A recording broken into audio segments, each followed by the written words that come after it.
70 भारतीयों को सुरक्षित भारत पहुंचाया। नाम है दीपिका अधाना। आज पूरा देश पायलट दीपिका अधाना के साहस और जज्बे को सलाम कर रहा है। एयर इंडिया की जिस स्पेशल फ्लाइट से ये रेस्क्यू किया गया, उसकी खासियत ये रही कि इस फ्लाइट में पूरे क्रू में केवल महिलाएं थी।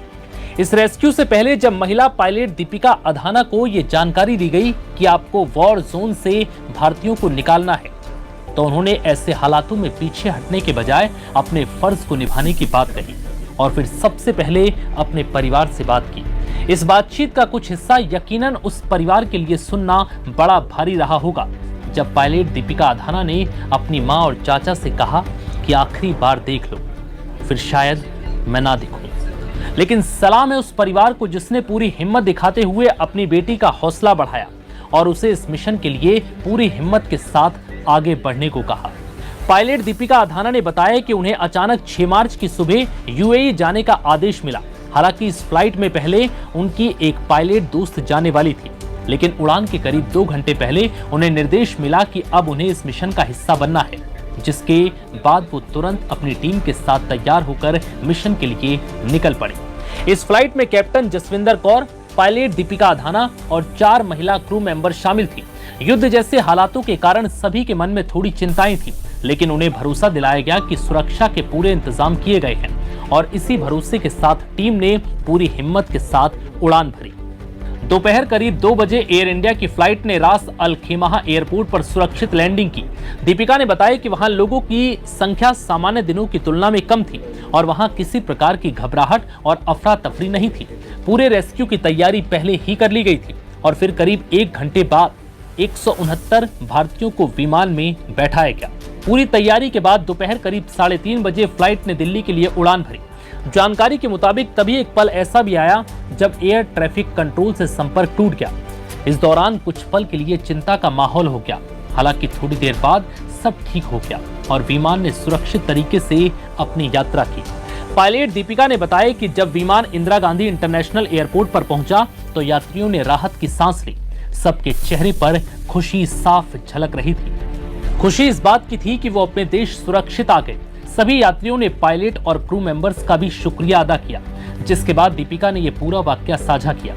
दीपिका फरीदाबाद के तिगांव विधानसभा क्षेत्र की निवासी हैं। उनके पिता योगेश अधाना आर्किटेक्ट हैं और मां बबली गृहिणी है। दीपिका ने बताया कि उनके स्वर्गीय दादा अमृत सिंह अधाना की इच्छा थी कि वो पायलट बने। दादा के इसी सपने को पूरा करने के लिए उन्होंने इस पेशे को चुना। इस सफर में परिवार ने हर कदम पर उनका साथ भी दिया। फिलहाल इस वीडियो में इतना ही। इजाजत दीजिए, नमस्कार।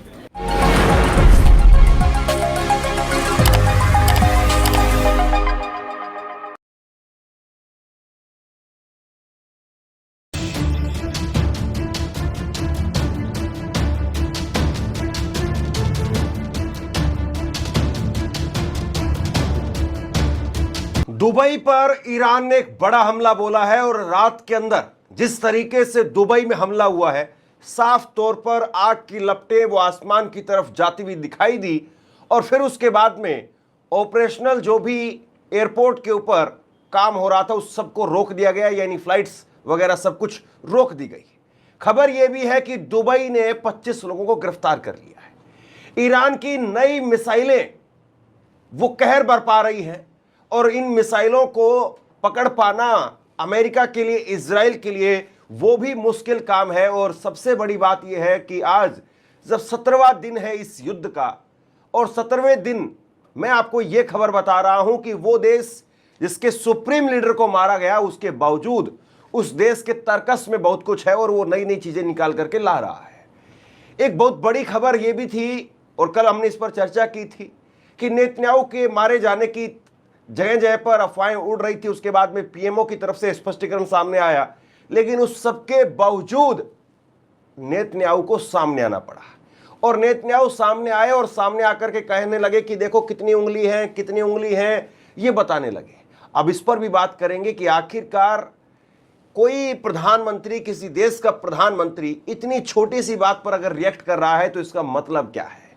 यानी जो सोशल मीडिया की एक अफवाह थी उस पर अगर एक प्रधानमंत्री सामने आकर के रिएक्ट कर रहा है तो इसको क्या समझा जाए, इस पर भी बात करेंगे। और बात इस पर भी होगी कि डोनाल्ड ट्रंप उन्होंने एक बेहद घटिया बयान दिया है। डोनाल्ड ट्रंप उन्होंने कहा है, हालांकि वैसे अच्छे बयान की उम्मीद बहुत सारे कम लोगों को है, और डोनाल्ड ट्रंप की तरफ से कहा गया कि हमने जो खार्ग आइलैंड पर हमला किया है, खार्ग आइलैंड जो कि आप ये कहिए कि ईरान का मुकुट है, दिल है, सब कुछ है, वो खार्ग आइलैंड जिसके जरिए 90% ऑयल उसका ट्रांसफर होता है, और उस पर हमला अमेरिका की तरफ से जब किया गया तो इस पर डोनाल्ड ट्रंप कह रहे हैं कि हमने फन के लिए यानी मजे के लिए हमला किया। पूरी दुनिया की लंका लगी हुई है, पूरी दुनिया में आदमी परेशान है, लोग परेशान हैं, जो घर में काम करने वाले वो लोग हैं वो परेशान हैं, महिलाएं परेशान हैं, खाना नहीं बन पा रहा है, और आपको मजे की पड़ी है। इससे घटिया जो है बयान और कुछ नहीं हो सकता, और इससे क्रूर कोई भी चेहरा नहीं हो सकता है कि दुनिया को खतरे में डाल करके, दुनिया को मुश्किल में डाल करके वो आदमी मजे ले रहा है। तो एप्स्टीन फाइल्स को लेकर के फिर क्या ही कहा जाए, ये आप समझ लीजिए। खैर, एक एक करके मैं सारी खबरों पर जो है बात करता हूं, और इस खबर को आप आखिरी तक देखिए। जो कुछ बीते 24 घंटे में हुआ है वो भी मैं आपके सामने रखूंगा, और किस तरीके से जो है वो अब ये युद्ध किस मोड़ पर जाता हुआ दिखाई दे रहा है, आखिरी में फिर उस पर बात करेंगे। सबसे पहले जरा ये तस्वीर देखिए दुबई की ये तस्वीर देखिए, और दुबई एयरपोर्ट पर एक बड़ा हमला हुआ है, और निश्चित तौर पर वाकई बड़ा हमला है। और इस हमले के जरिए कहीं ना कहीं ईरान ने साफ संदेश दे दिया है कि अगर हमारे खिलाफ अगर काम होगा तो हम किसी पर कोई रहम नहीं करेंगे। अगर हमारी धरती पर आप किसी प्रकार से हमला करवाने में मदद देंगे तो हम आप पर किसी प्रकार से कोई रियायत नहीं रखेंगे, आप पर जबरदस्त हमला होगा। और ये दुबई एयरपोर्ट पर जो है, इंटरनेशनल एयरपोर्ट पर, वहां पर धमाका हुआ, आग की लपटें पूरे दुबई में देखी गई, और पूरी दुबई में मुझे लगता है कि लोग उठ करके अपनी बेड पर बैठ गए होंगे। खाट तो वहां पर है नहीं, वरना मैं खाट भी कह देता। खैर, बड़ी बात यह है कि ये दुबई वो दुबई है जो कहता है कि भैया हम कुछ भी कर सकते हैं। दुनिया भर से लोग वहां जाते हैं, दुनिया भर की अलग अलग कंपनियां वहां जाकर के इन्वेस्टमेंट कर रही है। बहुत सारे लोगों ने, बहुत सारे उद्योगपतियों ने अपने घर वो लंदन से छोड़ करके और दुबई में शिफ्ट कर ली, क्योंकि दुबई से भारत आना जाना भी आसान है। लंदन जो है काफ़ी लंबा हो जाता है, 8-10 घंटे का रास्ता हो जाता है। दुबई में जो है वो ऐसा हो जाता है कि दिल्ली चले गए, दुबई चले गए, बात बरोबर हो जाती है। तो ऐसे में अब दुबई में जिस तरीके से नुकसान हो रहा है, दुबई को इसका खामियाजा बहुत लंबा उठाना पड़ेगा, बहुत भारी उठाना पड़ेगा, इसमें कोई दो राय नहीं है। अब मैं जरा एक तस्वीर दिखाता हूं आपको, और ये तस्वीर आप देखिए, बेंजामिन नेतन्याहू की तस्वीर है। बेंजामिन नेतन्याहू वो एक कॉफ़ी शॉप पर गए।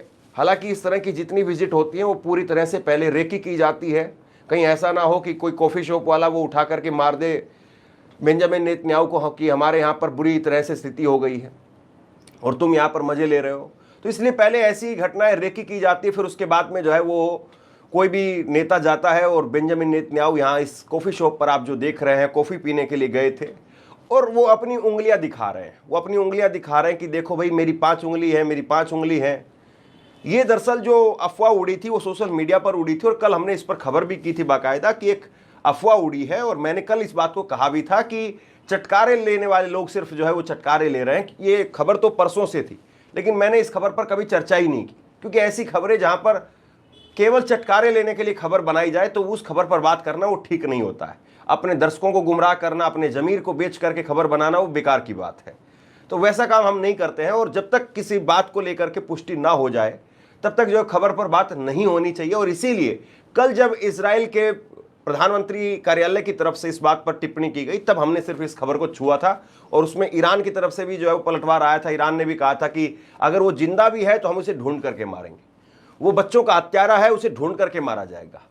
और अब देखिए, इतनी छोटी सी बात पर प्रधानमंत्री सामने आए, इसका मतलब क्या है? इसका मतलब यह है कि देश में स्थिति अच्छी नहीं है। मैंने कल आपको एक तस्वीर दिखाई थी, जरा फिर से इस तस्वीर को देखिए।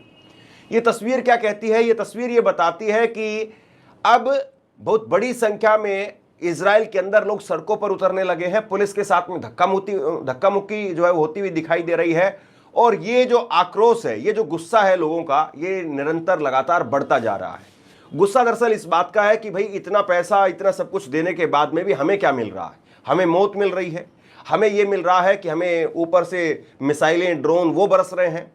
ये जो है वो इजराइल के अंदर गुस्सा भड़क रहा है। और जाहिर सी बात है, अगर नेतन्याहू को लेकर के भी अफवाह अगर लोगों के दिलों में घर कर जाए तो फिर उसके बाद में लोगों की जो बगावत है उसको संभालना बहुत मुश्किल काम हो जाता है। हालांकि वैसे कोई बहुत बड़ा काम नहीं है कि आज की दुनिया में बॉडी डबल भी बहुत आसानी से तैयार किए जा सकते हैं। तो अगर नेतन्याहू ये 2 उंगली 5 उंगली दिखा करके बात कर रहे हैं तो इसका मतलब कोई ऐसा नहीं है कि हाँ पुख्ता तौर पर जो है 1000% वही है। हो सकता है कि वो कोई अपना बॉडी डबल जो है वो भेज रहे हो। सद्दाम हुसैन बहुत सारे बॉडी डबल का जो है वो प्रयोग करते थे, तो उस ज़माने में तो उतनी टेक्नोलॉजी भी नहीं थी। आज के ज़माने में तो बहुत ज़्यादा टेक्नोलॉजी है और ऐसे में बहुत सारे हमशक्ल जो है वो मिल भी जाते हैं। खैर, इस बात को हम साइड में छोड़ देते हैं।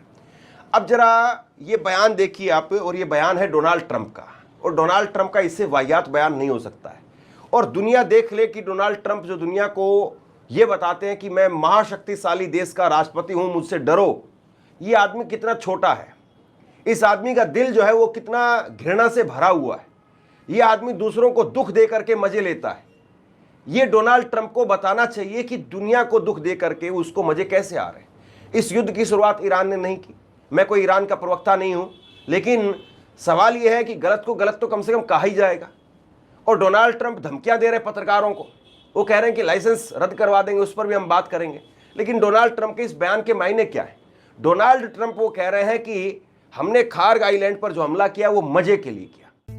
Experience seamless investing with Angel One. Open free DMAT account today. वो मजे के लिए किया। साहब, इससे वाहियात और कुछ नहीं हो सकता है कि आप मजे के लिए हमला कर रहे हैं और पूरी दुनिया को संकट में डाल रहे हैं। और आप ये कहते थे कि भैया मैं तो वर्ल्ड में जो है वो पीस स्थापित करना चाहता हूं, पूरी दुनिया में शांति स्थापित करना चाहता हूं, इसलिए मुझे नोबेल पुरस्कार मिले। आप वो आदमी है साहब, और आप जो है वो आदमी है जो ये कहते थे कि हमने भारत और पाकिस्तान का सीज फायर करवा दिया। आपकी वहां पर यूं कहिए कि उंगली फंसी हुई है बहुत बुरी तरह से। आप छुड़वा नहीं पा रहे ईरान से किसी भी हालत में अपने आप को, और आप जो है वो ढोंग पीटते हैं दुनिया भर के अंदर जा करके और तमाम तरीके से, अलग अलग तरीके से।